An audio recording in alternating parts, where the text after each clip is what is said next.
The letter was from the county assessor's office. I'd read it 3 times before my coffee went cold. Notice of ownership transfer. My address. Kevin Pruitt's name where mine used to be.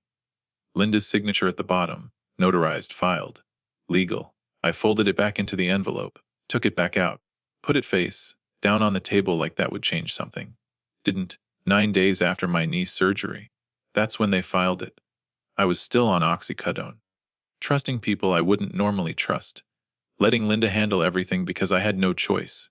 22 years I built that property. Somebody filed paperwork on it while I was flat on my back. 6 days later, I walked into Kevin Pruitt's housewarming party. New house. New furniture. I had a manila folder under my arm. Like and subscribe to Familix's Revenge if this was worth your time. Now back to 1999. I bought 4711 Merchant Avenue in 1999 with 14 years of HVAC wages. Brick building, 4 rental units, my name on the lease sign out front. I was 40 years old. Thought that was late, wasn't late, was exactly right. The 4th unit I built myself in 2011. That wall took 3 weekends. My knees were fine then. I remember thinking if I ever needed to, I could do it again. Younger man's thought. I kept records the way older men keep records in my head. Every repair, every tenant, every lease renewal, since in '99. Didn't write it down because I didn't need to. That was the plan anyway. Phil DeMarco moved into Unit 3 in 2013. Called about a leaky faucet 2 days after moving in. Fixed it myself same afternoon. He's been there 11 years. Never missed rent. Every first of the month same call. Look, rent's in. I'd say thanks. He'd hang up. 11 years of that. You don't realize what reliable looks like until you're looking for it everywhere and not finding it. Linda handled the house. I handled the building, clean division. That's what I told myself for 22 years. What it actually was, I never let her near the property side of things. Not because she couldn't handle it. Because I didn't think to ask. Because I was the one who built it and I kept it closed the way men like me keep things close. I know that now. Didn't know it then. Knew it a little. Didn't want to know it fully. Kevin Pruitt is Linda's younger brother. He came to our 4th of July for 19 years. Ate my food 19 times. He was 30. To the summer he stood at my fence and asked about the building. Smart questions, specific ones. I remember thinking he wasn't as useless as I'd assumed. He asked, "You ever think about what happens to all this when you slow down?" I said, "I don't slow down." He nodded like that was the answer he expected. I thought that was the end of it. Knee replacement, February. 6 weeks recovery. Linda handling everything, bills, mail, visitors. I was on oxycodone days 4 through 14. Thing about oxycodone, you trust people you wouldn't normally trust. You sign things. You forget you signed them. You think you're being taken care of. Sometimes you are. Sometimes you're just being taken. The transfer date was 9 days post-surgery. Linda's signature, real, witnessed. Notarized by a man named Dale Fitch who works out of Kevin's real estate office. Not an independent notary. Kevin's notary. I looked that up. Took me 4 minutes. Kevin had been planning this long enough to use his own guy. I showed Linda the document that afternoon. Set it on the kitchen table and didn't say anything. Watched her read it. Her face, I was ready for guilt. Ready for the moment where I'd know she was in on it. What I got instead was confusion, real confusion. The kind that doesn't perform well. She read it twice. Then she looked up and said Kevin told her it was a liability shield. 90 days. While my medical bills were processing. While there was exposure on the property. Her brother said this was standard protection, and he'd already explained it to me. She believed him because why wouldn't she believe him? He was her brother. He'd been at our table 19 times. He said he explained it to you, she said. He didn't explain anything to me. She looked at the document again. Her face wasn't changing toward guilt. It was changing toward something worse. The beginning of understanding what her brother had actually done. I'd walked in ready to be furious at 2 people. Now I only had 1. I didn't know what to do with that yet. 2 days later I drove to Kevin's house. No documents, no attorney, nothing. Just me and 22 years of ownership in my chest. Kevin answered the door like he'd been expecting a neighbor. Warm, relaxed. That recovery speed, half a second, maybe less. "Ray, there's been a miscommunication. Linda and I discussed temporary measures while your medical situation. It's not temporary. I pulled the county records." I think you should rest. Your knee looks bad. That was it. He said 4 words about my knee and I had nothing left. I walked back to the truck. Knee locked halfway there. I sat in that truck for 20 minutes in front of his house, with nothing accomplished except I'd told him I knew. I'd shown my hand with no cards in it. He'd played it perfectly and I'd handed him the game. I called Donna. Didn't tell her why. She came anyway.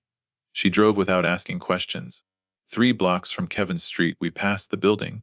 My building, still my name on the sign, technically no longer my building. I stared at it. Phil called you, I said. He said you drove somewhere alone and your knee was bad. Silence for another block. Do you want help or not? I watched the building disappear in the side mirror. I don't have any documents. That was yes. She knew it was yes. Tuesday morning. Donna at the kitchen table, me pulling open the filing cabinet I hadn't touched since 2019. Dust on the handle. That should have told me something years ago.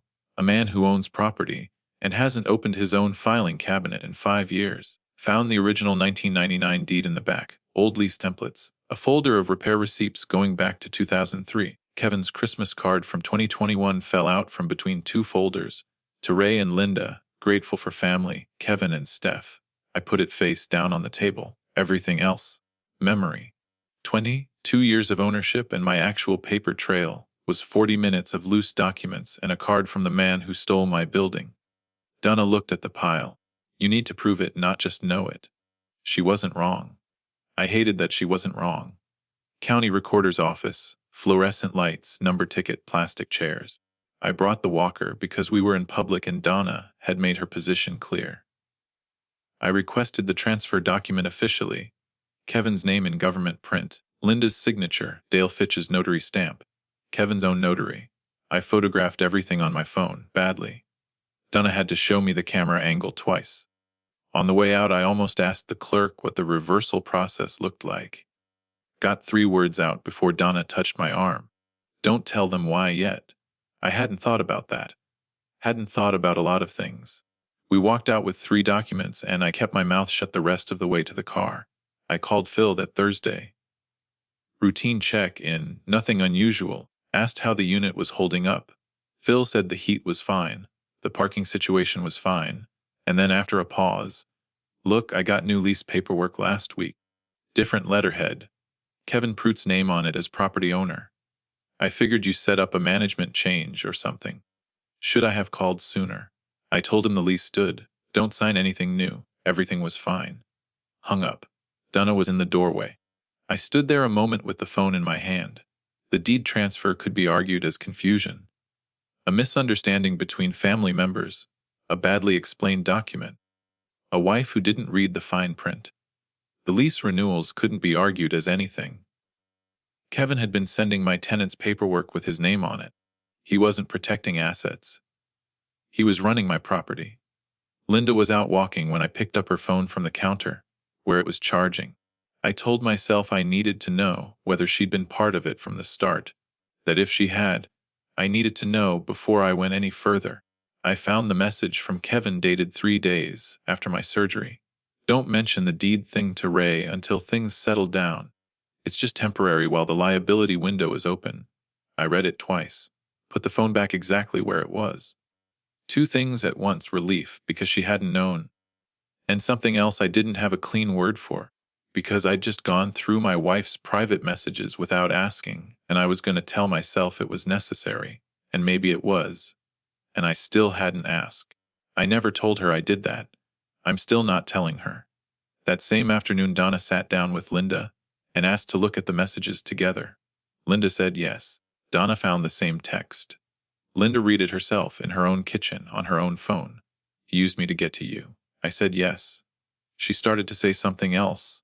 I signed something I didn't understand because my brother told me it was fine and you never. And then she stopped. I said I know. Neither of us finished it. It's still sitting there, honestly. But that afternoon we were on the same side, which was what mattered for what came next. The attorney's office was brief. I brought everything: original deed, transfer paperwork, the notary connection, Phil's lease renewal with Kevin's letterhead, Linda's statement, the text message. Attorney said it was strong, 6 to 8 weeks for reversal. possibly faster given the active fraud. I said I wasn't waiting 6 weeks. He said Kevin would know by Friday that the filing was already done. Kevin's housewarming was Saturday. He'd spend his own party knowing it was already over, knowing I had everything, knowing 35 people were about to find out. That's the point. I said it was. Kevin called Thursday evening, wanted to meet quietly, just the two of us, work something out before things got complicated. His word complicated. I said sure. We'd talk at the party. Silence on his end. Not long, 2 seconds. Maybe 3. Ray, I don't think that's. See you Saturday, Kevin. I hung up. Donna was at the table. She said he was going to prepare. I said good. First time in this whole thing I had any kind of upper hand, and I knew it and I didn't say anything else about it. Just good. Let him prepare. Let him spend 2 days knowing I was coming and not knowing exactly what I had. Saturday morning Donna showed up with coffee before I was fully dressed. First thing she said, "You're bringing the walker." I told her I wasn't bringing it into his house. She said if I fell in there the story became about my knee. I told her I'd bring it, but I wasn't using it inside. She looked at me for a moment and decided that was enough of a concession. Then she told me Phil had called her, wanted to come to the party. I hadn't invited him. She said she knew he'd invited himself. I didn't say anything to that. Phil had called Donna when I sat in Kevin's driveway. Phil had given her 11 years of first of the month calls without missing once. I didn't say he could come. I didn't say he couldn't. He came. The night before I sat at the kitchen table at 11 o'clock with the 3 documents laid out in front of me. Linda was asleep. I turned Kevin's Christmas card face up, still on the table since the filing cabinet. Grateful for family. I read it, set it back down, thought about Kevin's boys 9 and 12, who'd be at the party tomorrow, sat with that for a while. Then thought about Phil getting lease paperwork from a man who didn't own the building. Thought about Dale Fitch's notary stamp. Thought about 9 days post-surgery. I didn't rehearse anything. Didn't need to. I've been going to that building since 1999, getting up, showing up, doing the work. That's the only thing I've ever known how to do. I picked up the walker to go to bed and left the folder on the table. Kevin's house had catered food and new furniture and 40 people when we arrived. Kevin met us at the door, handshake with me, eyes dropping to the folder under my arm for half a second before recovering. Nice place, I said. Nothing else. I moved into the room and counted. Linda's aunts near the kitchen, Kevin's father-in-law by the window, Kevin's wife near the food table, Kevin's boys somewhere upstairs. Phil found me near the wall 10 minutes later and stood next to me without saying anything. Then Kevin's father-in-law pulled me aside, wanted to talk contractors, kitchen renovation, did I know anyone good? 15 minutes I didn't want to spend. I watched the room fill while Gerald talked. Waited. First time in 6 weeks I was patient about anything. Donna appeared at my elbow eventually. Dad, I need you a second. I told Gerald to excuse me. I walked to the center of the room. Slowly with the walker, which meant people noticed before I said anything. 3 conversations stopped. Kevin was near the kitchen talking to someone's husband. He turned when the room shifted. Smile ready. Half a second. Ray, hey. I opened the folder. This is my property. 4711 Merchant Avenue.